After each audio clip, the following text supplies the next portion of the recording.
Reddit. What's something that stuck with you that the person who said it probably never realized would have an impact?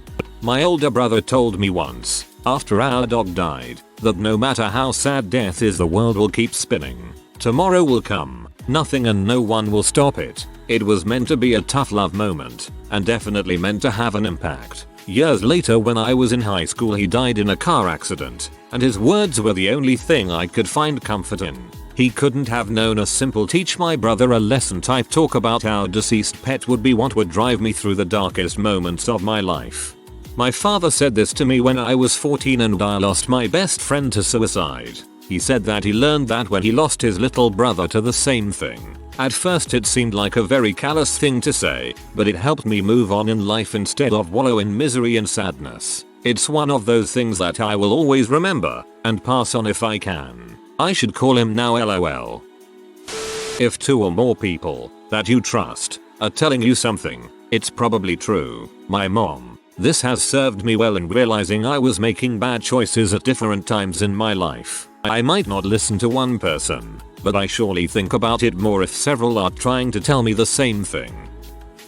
I have 2 sisters. One that I consider to be my human, my soul twin, the smartest woman I know. The other one, whom I love just as much. It's different. We just don't see eye to eye on a lot of things, and we are very different people, so we don't connect on a deeper level. This isn't a snag on her. I do love her. She just drives me bonkers a great deal of the time. When my divorce was finalized, I was crushed. Even with a year of separation that had been relatively calm, I still felt war-torn.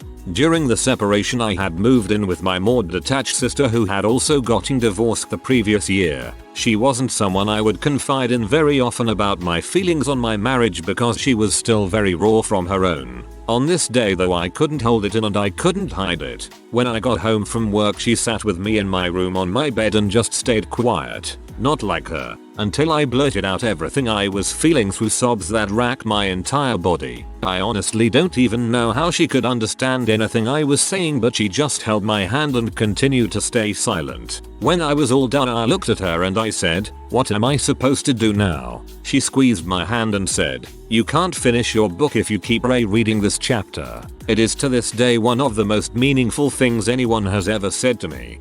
That one's gonna stick with me. Thank you. In high school, I was pretty quiet, and of the few friends I had, they were great friends. Well, my senior year, I'm not in the same lunch period as any of my friends, so most of the time I'm sitting alone, slowly watching the empty chairs at my table be dragged away to another table that needed them. Well, one of my friends always studied during lunch on block day with a teacher. One of the only days that I had the same period as a friend.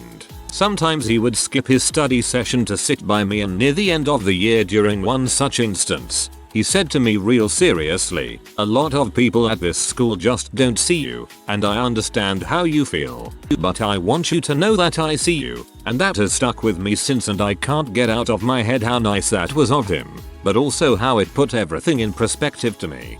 This resonates with me. I had the same sort of thing happen in college. I was picking up my mail at the mailroom and just in my own little world thinking about things, and a popular girl that I wouldn't have thought even knew I existed told me, "They say you're quiet, but I bet you're really noisy inside."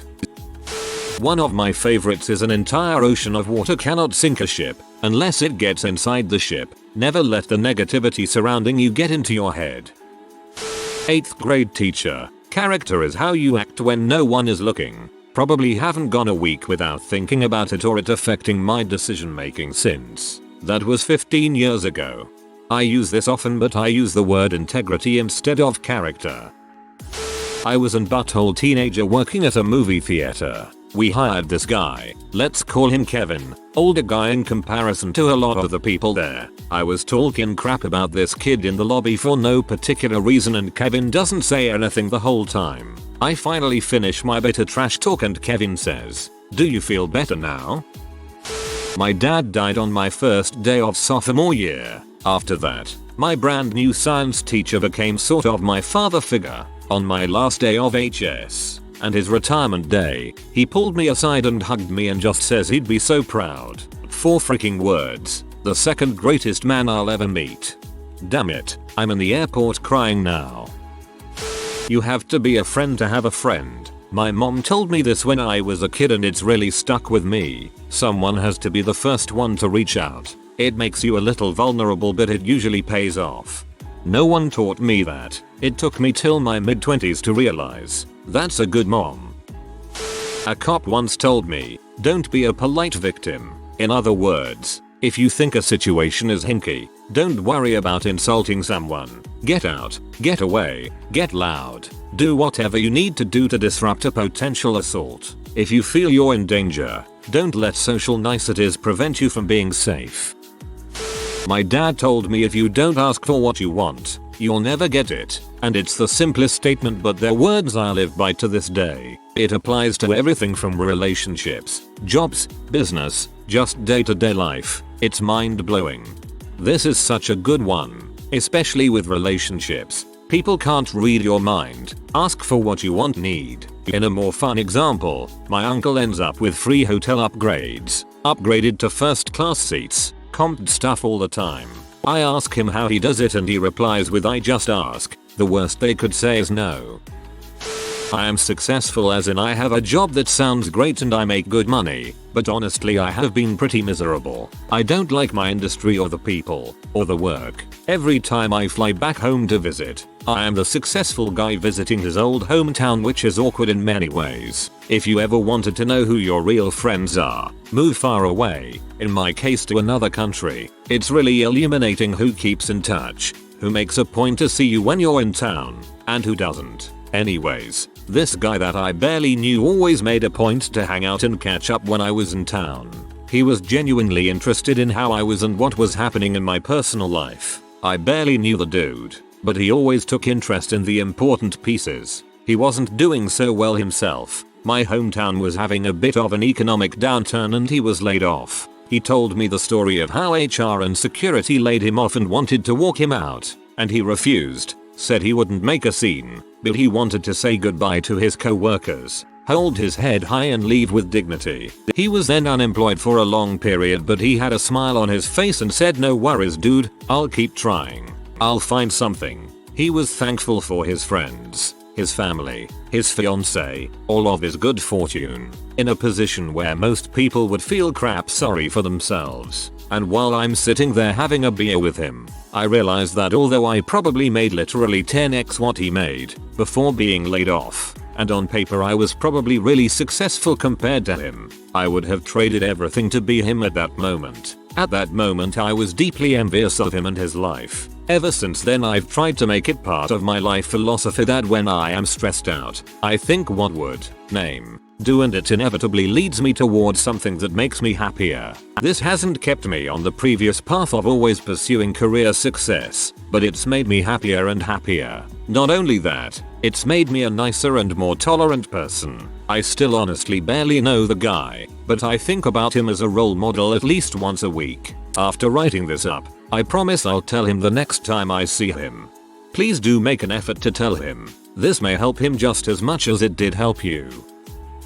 I was at a summer camp and we were doing different team building activities. Somehow I managed to take the lead for one and was directing the other campers of ideas we could use to defeat a certain challenge. Other campers were suggesting different ideas, some of which I thought were just stupid. One of the camp leaders pulled me aside and said, it looks like you're taking leadership on this task. Maybe you should try and listen to everyone. That statement has stuck with me to this day. I systematically suggested trying everyone's ideas that day and we combined them all into one that worked. Now whenever I'm in leadership positions I try to make sure to listen to everyone's ideas and make sure everyone is heard. What a great camp leader. Far too often the loud and obnoxious kids are praised as leaders because the people in charge don't know any better. Never call somebody out on their mistakes in front of a group of peers. That's some of the best leadership advice I've ever been given. People will have more respect for you if you reserve your constructive criticism to one-on-one conversation. Criticize in private but praise in public. Old first sergeant casually tries to cheer me up with, "Al, they can only chew your butt for so long before they've got a mouthful of your dong. Thanks, top." Obligatory thanks for the gold. My very first. Kind stranger, we are all bottoms on this glorious day. God, that's amazing. I need to remember that one. An amateur practices until they get it right. A professional practices until they can't get it wrong. My 6th grade teacher said to me one day, nothing ever happens until it happens to you. That is my life motto. That's why I have a first aid kit in my house, and both vehicles. That's why I've taken my first aid course. That's why I've got a 72-hour emergency kit. I'm not obsessive, but I am prepared in case of an emergency, and after a 100-year flood swept through my town, it was all worth it. I was prepared because as much as I never thought anything could happen to me, it did. I have problems with social anxiety, and for a very long time it was really hard for me to do things like go shopping, talk to waiters, or even ask other people for help. While I was growing up, my dad never understood why I avoided those things and had so much trouble with them. One day he and I got a little drunk at his house while playing pool, and I was apparently far less tight-lipped than usual, and I told him everything about how it made me feel, what caused it, how I hated that it controlled so much of my life and stopped me from doing so much that I wanted to do. One day he offers to take me on the road with him as a passenger while he's doing his truck driving job. It's a 5-day trip from Ohio to Houston and back. As we're driving, he tells me, son, I'm not going to be around forever, but I'll help you how I can. The easiest place to start is to walk into every place like you own it. If you can fake it, you can make it. That's all I do. I never considered that my dad, who had been a practical mountain in my eyes, had even the slightest insecurities. When he told me that, I was awestruck. Since then I've been getting a little better over time, and when it's really bad I just remind myself what he said. Your dad sounds like a really great guy. Growing up, my friends and I had a game we used to play called Paranoia. Basically, you all get in a big circle and going clockwise, you whisper a question to the person next to you, and their answer has to be the name of someone in the circle, and they have to answer it out loud so everyone can hear. It's then that you flip a coin, and if it lands on heads, you have to repeat the question out loud. But if it lands tails, no one will know what the original question was, thus creating a great sense of paranoia. I'd always felt extremely insecure about myself because all my friends were extremely intelligent, all honors and AP courses, award winners, scholarship offers, wealthy, loving families. You get it, they're brilliant minds and come from kind homes. Meanwhile, I'm basic, boring, bland, and average in just about every way. Never had a good relationship with my family and never had a lot of money either. I never really felt like I fit in with that group at all. Anyway, so one night we're playing Paranoia. Some time passes and as usual my name isn't being said at all.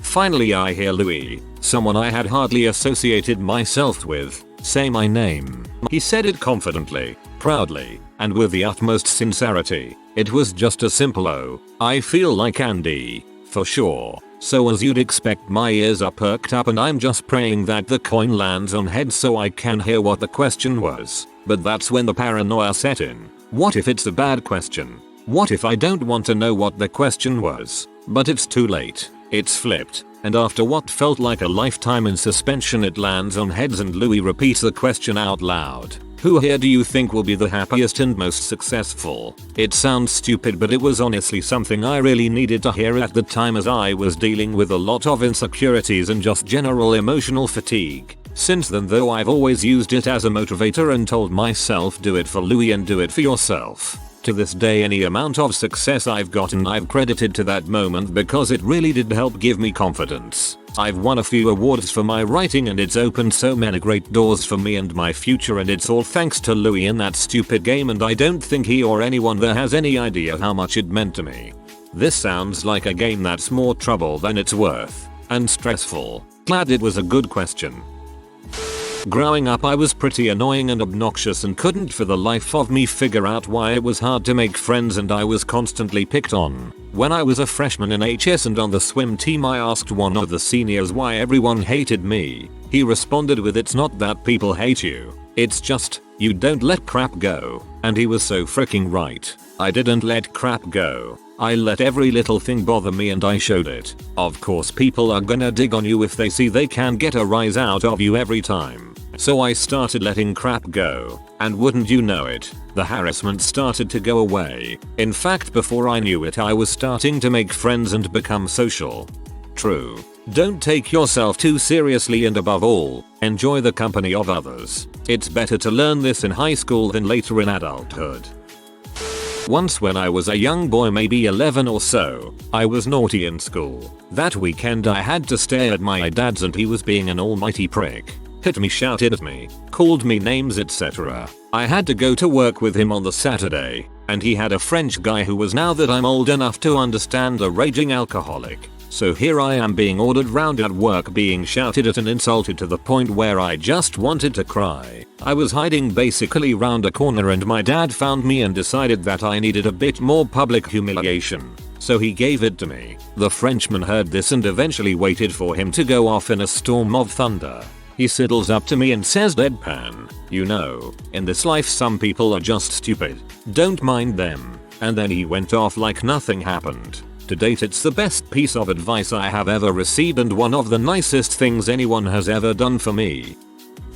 Don't point out something about someone's appearance unless they can fix whatever is wrong in the next 10 seconds. For example, you look sick, tired, sunburnt, and okay. That person can't do anything about that immediately. But your pocket is sticking out, you have ink on your lip, etc. are fine because that person can fix whatever it is that's wrong and they feel like you're trying to help them as opposed to just making a comment. I was very sad in high school. Home life sucked and everything. But I was insistent on being optimistic and bubbly and to make people laugh. It took a lot of energy, but I went in every day with that attitude. Most people didn't know I was sad because of this, and I think I made a lot of people have good days. But one day was extra tough for me, like crying between classes. But I was still jokey, like visibly it was taking my all to keep making jokes. My gifted facilitator pulled me into her office, hugged me and said, "You don't have to always make jokes. You don't owe anyone anything. It is okay to take a day off and be sad." And I still try to be jokey and optimistic. But I do take days off, and it helps a lot. I was insistent on being optimistic and bubbly and to make people laugh. That's a great mindset to have. It reminds me so much of this one Robin Williams quote. I think the saddest people always try their hardest to make people happy because they know what it's like to feel absolutely worthless and they don't want anyone else to feel like that. My old boss grabbed me by my shoulders from behind while I was walking and he said to me, "No, relax like this. Shoulders back, walk like you own the place," and I have done it ever since. An ex told me you can love someone but not be right for them. That crap hit me hard and I still remember that moment perfectly to this day. I met the love of my life, she didn't. I was once having a pointless bratty argument with my mother and said something dramatic along the lines of, "I don't care if you stop loving me," and with the most sincere tone. She looks me in the eyes and says, "Honey, I will never stop loving you." Instantly broke. Adults are just really big kids. I had what I can only manage to describe as a midlife crisis at about age 15. I was super depressed about the fact that I was growing up and becoming an adult and just having a hard time saying goodbye to being a kid. And some stranger said that while watching a show about some adults being dorks, and it just hit me. Adults are just big kids, and having fun and being wholesome and imaginative and silly are things you can do your entire life. I like to make people laugh. One time a friend's father told me, "You're not going to be a comedian, are you?" and it hit. One classmate also told me once, "You're not funny, you're just mean." I thank her for it because it was then that I realized I was a big jerk that thought he was a fun guy. I was having a discussion with my friend about first world guilt. Feeling guilty for being born in a wealthy country where we just toss away food while other people literally starve and die from diarrhea. Things like that. "Well," he said, "take yourself off that cross. Others could use the wood." Basically, don't just sit there feeling sorry for yourself. It doesn't really do anyone any good. Try to do something about it. It reminds me of the Tool lyric, "Jump down, get off your fricking cross. We need the fricking space to nail the next full martyr," but that has a totally different meaning. If you are new to the channel, you can subscribe. I publish new videos every day. Until then, check another video.